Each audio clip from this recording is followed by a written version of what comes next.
সুপ্রিয় শিক্ষার্থী বন্ধুরা, সকলে আমার সালাম গ্রহণ করবে। আসসালামু আলাইকুম রহমতুল্লাহি বারাকাতুহু। ষান্মাসিক সামষ্টিক মূল্যায়ন 2024-এর ইসলাম শিক্ষা সপ্তম শ্রেণী। তোমাদের এখানে প্রশ্নটা তোমরা হয়তো বা এই চ্যানেলে দেখেছো। আজকের এই ভিডিওতে আমি অ্যান্সারগুলো দেখানোর চেষ্টা করব। এখানে অনেকগুলো কাজ আছে। প্রথম কাজ, ইসলামিক উৎসবের কথা বলি, যে ইসলামের বিভিন্ন উৎস থেকে পাওয়া তথ্য এবং তোমার অভিজ্ঞতার আলোকে ধর্মীয় ও সামাজিক উৎসব অনুষ্ঠানগুলোর নাম লিখতে বলছি। এই যে আমরা নাম লিখব, এরপরে অভিজ্ঞতা বিনিময় করে, যেমন আমি যেসব উৎসব বা অনুষ্ঠান দেখেছি, আমার বন্ধু যেগুলো দেখেছে, বা দুইজনের মধ্যে যেগুলো মিল আছে বা মিল নেই, এগুলো লিখতে হবে। কাজ নাম্বার 3, বিধিবিধানের কথা জানাই, যে নিয়ম কারণ আছে এগুলো আমার জানাইতে হবে বা লিখতে হবে। এরপরে ইসলামিক উৎসব বা অনুষ্ঠানের পরিকল্পনা তৈরি করা, এটা নিয়ে পরিকল্পনা কী কী থাকবে এগুলো নিয়ে তোমাদের অনেক কাজ রয়েছে। এটার অ্যান্সারগুলো তোমরা এখানে দেখতে পাচ্ছ। ইসলামের ধর্মীয় ও সামাজিক উৎসব অনুষ্ঠানগুলোর মধ্যে উল্লেখযোগ্য কয়েকটি হলো, এই জায়গায় অনেকগুলো দেওয়া আছে। যেমন ঈদ উল ফিতর রমজান মাসের শেষে পালিত হয়, রোজা শেষ হওয়ার পর উদযাপিত হয়, ঠিক আছে। এরপরে ঈদ উল আজহা, মিলাদুন নবী, তারপরে হচ্ছে শবে বরাত, এরপরে হচ্ছে মহরম, এরপরে তোমার হচ্ছে বিয়ে, আকিকা, খতনা, অনেকগুলো অনুষ্ঠান আছে। এই জায়গায় ব্যাখ্যা দেওয়া আছে, ঠিক আছে, ব্যাখ্যা সহ এই জায়গায় দেওয়া আছে।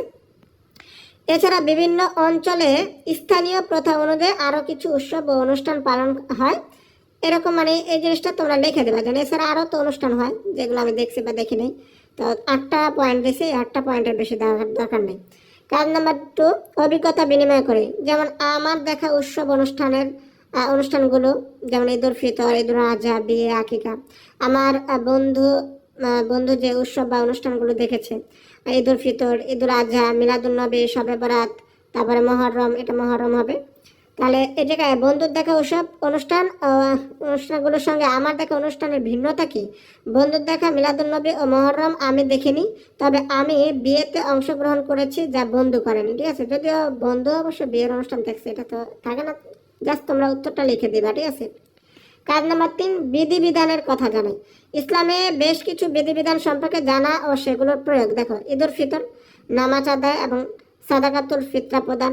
ঈদ উল আজহা, নামাজ আদায় এবং কুরবানি করা, মানে যেই কাজগুলো করতে হয়, যে নিয়ম কানুনগুলো মানতে হয়, এখানে দেওয়া আছে, তোমরা স্ক্রিনশট নিয়ে রাখতে পারো। এই জায়গায় সবগুলো পড়তে গেলে ভিডিওটা লং হয়ে যাবে। কাজ নাম্বার 4, ইসলামিক উৎসব অনুষ্ঠানের পরিকল্পনা তৈরি করা। পরিকল্পনা, যেমন ইসলামিক অনুষ্ঠান মিলাদুন নবী উদযাপন করবে, এটা একটা পরিকল্পনা। সময় ও স্থান নির্বাচন, সময় বিকাল 3টা থেকে সন্ধ্যা 6টা, স্থান হচ্ছে বিদ্যালয়ের হল রুম। আমন্ত্রিত অতিথি নির্বাচন করতে হবে। প্রধান অতিথি স্থানীয় ইমাম সাহেব, বিশেষ অতিথি স্থানীয় সমাজসেবক, এগুলা দিয়ে দিলাম বা তোমার মন মতন লিখলাম। দায়িত্ব বন্টন, যেমন অনুষ্ঠানের সঞ্চালনা রাহিম, তোমরা তোমার নাম দিয়ে দিবা। তারপরে অনুষ্ঠানের চিঠি নাদিয়া, মঞ্চ সজ্জায় আলিম ও সারা, আলোকসজ্জায় জামাল। এরপরে নিমন্ত্রণ চিঠি লিখতে হবে, ওই জায়গায় কিন্তু প্রশ্ন আছে। প্রিয়, আমরা আনন্দের সাথে জানাচ্ছি যে আমাদের বিদ্যালয়ে আগামী ওই তারিখটা দিয়ে দেবে মিলাদুন নবী উদযাপন করতে বা আয়োজন করা হয়েছে। আপনাকে আমন্ত্রিত অতিথি হিসেবে উপস্থিত থাকার জন্য অনুরোধ করা যাচ্ছে। ধন্যবাদ আনতে তোমার নামটা দিয়ে দিবা। এবারে অনুষ্ঠান সূচি বা আলোচ্য সূচি। দেখো, কোরআন তেলাওয়াত, হামদ ও নাত পরিবেশনা, প্রধান অতিথির বক্তৃতা, নবীর জীবনী কাহিনী আলোচনা, দোয়া ও মোনাজাত, সমাপ্তি ও আপ্যায়ন। অনুষ্ঠান সংশ্লিষ্ট কোরআন হাদিসের বাণী বা তোমার প্রার্থনামূলক হামদ বা নাত, কোরআন তেলাওয়াত, সূরা ইয়াসিন, হামদ, আল্লাহু আকবার বা যে কোনো একটা দিলা, এটা তোমাদের মন মতো লিখতে পারবে। নাত, তালা আল বাদরু আলাইনা। এরপরে দোয়া, রাব্বানা আতিনা ফিদ দুনিয়া হাসানাতু ওয়া ফিল আখিরাতি হাসানাতু ওয়া কিনা আযাবান্নার। তোমরা এই তোমাদের নিজেদের মতো করে লিখবা। এই পরিকল্পনার মাধ্যমে মিলাদুন নবী উদযাপনকে সুন্দর ও সফলভাবে সম্পন্ন করা যাবে। এই হচ্ছে তোমাদের ইসলাম শিক্ষার নমুনা উত্তর। তোমরা তোমাদের মতন করে লিখতে পারবা। এখানে জাস্ট ধারণা দেওয়ার জন্য উত্তরগুলো দেওয়ার চেষ্টা করলাম।